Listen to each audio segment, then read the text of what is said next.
Welcome sa Philippine Island Weather Update. Lagi ninyong kasama sa Balitang Panahon ngayon. Patuloy pa rin ang epekto ng tatlong weather systems po sa ating bansa.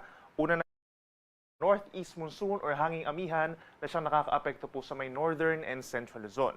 Ikalawa, yung mainit pa rin na easterlies o yung hangin galing sa Pacific Ocean na siya nagdadala rin ng bagyong mainit na panahon at mga pulupulong ulan sa may Visayas and Mindanao.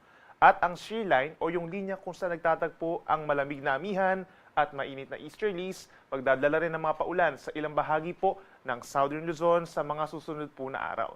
Samantala, base sa ating latest satellite animation, wala pa tayong namamataang bagyo sa paligid ng Philippine Area of Responsibility, bagamat meron tayong minomonitor ng mga cloud clusters or kumpul ng ulap dito sa labas ng ating par sa may silangan po ng Mindanao, associated yan sa Intertropical Convergence Zone o yung banggaan ng hangin from the northern and southern hemispheres. Ngayong araw po, mataas ang tsansa ng ulan dito pa rin sa may Cagayan Valley, Aurora, gayon din sa bahagi ng Cordillera Region, Kalinga, Apayao, Mountain Province, and Ifugao. Epekto po yan ng northeast monsoon or hanging amihan, mahina hanggang katamtamang mga pag-ulan at minsan malakas kapag malapit po sa mga kabundukan, mag-ingat sa mga pagbaha at pagguho ng lupa doon. Samantala dito naman sa may Ilocos Region, Abra, Benguet at natitirang bahagi ng Central Luzon, partly cloudy to cloudy skies pa rin po at may chance lamang ng mga pulo-pulo at saglit na pag-ambon.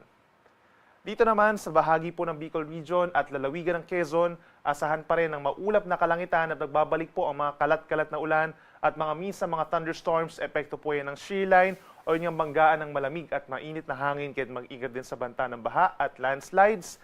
Habang ang Metro Manila, natitirang bahagi ng Calabarzon at ang halos buong Mimaropa, bahagyang maulap hanggang maulap na kalangitan. May mga areas din sa Laguna, sa Marinduque at dito rin po sa Romblon na magkakaroon at some point ng mga madalas na ulan at ang natitirang bahagi pa ng Luzon ay may mga isolated rain showers or thunderstorms. For Metro Manila, temperature ay mula 23 hanggang 31 degrees Celsius. Lumalamig dito sa may northern and central Luzon, kabilang na ang Baguio City, mula 16 to 25 degrees Celsius.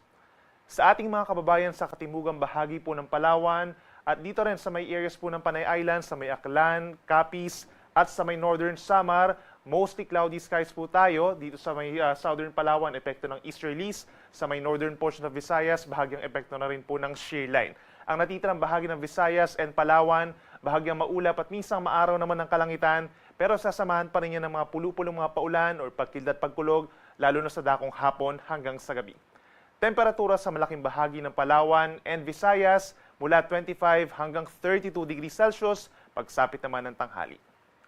At sa ating mga kababayan po sa Mindanao ngayong umaga pa lamang, may mga tsansa na ng pag-ulan dito po sa may areas ng Surigao, gayon din sa may Davao Region at dito rin sa may Basilan and Zamboanga City. Mga isolated na mga pag-ulan lamang po ito at ang natitirang bahagi ng Mindanao, asahan pa rin ang bahagyang maulap at minsan maaraw din na kalangitan or fair weather conditions, but then sasamahan pa rin yan ng mga pulupulong mga paulan or pagkidlat pagkulog na usually nagtatagal ng 1 o 2 oras.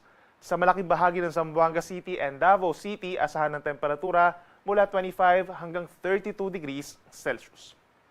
Sa ngayon po dahil sa malakas na amihan or northeast monsoon, meron tayong gale warning sa bahagi po ng northern Luzon hanggang 4.5 meters o 1.5 palapag ng gusali sa baybayin po ng Batanes, Babuyan Islands and Ilocos Norte. Delikado po yung mga paalon na ito sa mga small sea vessels, lalo na po sa mga nangingisda. And in the coming days, asahan pa rin ang malakas na mga alon dito po sa malaking baybayin po ng Northern Luzon. So posibleng madagdagan pa yung ating mga gale warning or areas na mayroong gale warning at matataas na alon. Ang rest of Luzon, medyo maalon din po hanggang 3 metro. Habang dito naman sa may Visayas and Mindanao, within the next 2 days, possible yung kalahati hanggang 2 metro taas ng mga pag-alon.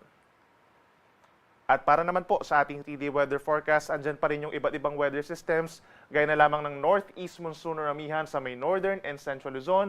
Magdadala pa rin ito ng bahagyang malamig na temperatura, light to moderate rains naman sa may Cagayan Valley, Aurora at mga kalapit na lugar dito sa may Cordillera Administrative Region. Ang shear line, magpapaulan pa rin po. And please take note, minsan malalakas po yung mga paulan natin sa shear line. Sa may bahagi pa rin ng Quezon, Bicol Region at mga nearby areas gaya ng Rizal, Laguna, dito rin po sa may Romblon and Marinduque, kaya mag-ingat pa rin po sa banta ng baha at landslides at possible pa rin magtaas tayo ng mga rainfall advisories and heavy rainfall warnings. Pagsapit naman ng Lunes at Martes, that's December 16 and 17, meron nga possibility na may mabuong low pressure area dito po sa may timog silangan po ng Mindanao. Base na rin sa Climatology Division po na Pag-asa, itong low pressure area mababa po yung chance na magiging isang bagyo. Subalit magpapaulan at lalapit nga po yung trough nitong low pressure area sa may Caraga, Davao Region, Eastern Visayas, at maapektuhan din po yung mga nearby areas pa dito sa may Mindanao.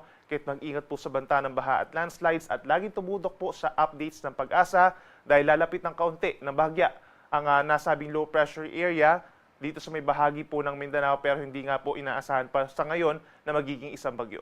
Samantala, magpapatuloy yung epekto pa rin ng amihan sa may northern and central Luzon. Magdadala pa rin po na may kalamigang panahon at may hina hanggang katamtamang ulan doon.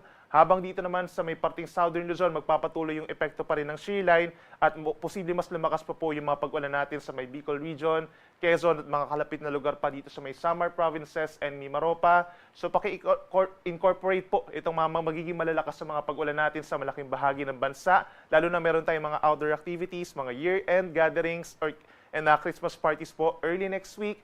So make sure po na meron tayong dalang payong,